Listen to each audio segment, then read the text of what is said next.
معاملات کی صفائی کے بغیر کوئی آدمی کامل مسلمان نہیں ہوتا. آج مسجد میں تو ہم لوگ مسلمان ہیں لیکن مارکیٹ میں ہم کما حق مسلمان نہیں ہیں. اس واسطے لوگ اسلام کو بدنام, مسلمان کو بدنام, شریعت کو بدنام, نعوذ باللہ ہمارے نبی علیہ السلام پر انگلیاں جو اٹھائی جا رہی ہیں, اللہ گواہ ہے کہ نبی کے ناخن سے لے کر سر کے بال تک ایک بھی کمی نہیں ہے, ایک بھی غلطی اللہ کے نبی علیہ السلام کی نہیں ہے. لیکن ویسے پاکیزہ نبی پر اگر انگلیاں اٹھائی جا رہی ہیں, ہم جیسے غلط مسلمانوں کی وجہ سے انگلیاں اٹھ رہی ہیں.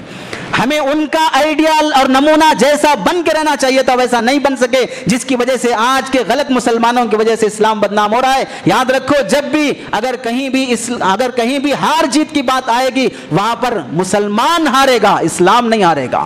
وہاں مسلمان ہارے گا, اسلام نہیں ہارے گا, چونکہ وہ ڈھنگ کا مسلمان نہیں ہے. اگر وہ ڈھنگ کا مسلمان ہوتا تو اسلام جیسے ہر زمانے میں جیتا ہے, مسلمان بھی ہر زمانے میں جیتے گا.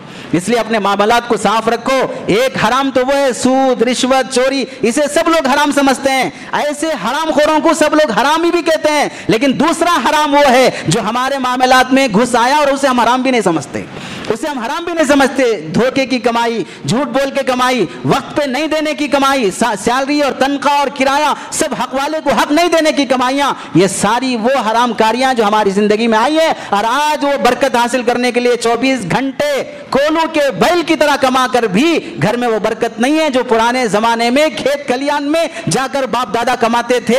آج بڑی بڑی آفس اور کمپنیوں میں ایسیوں میں بیٹھ کر کما کر بھی وہ برکت نہیں ہے. وجہ معاملات کا صفائی نہیں ہونا.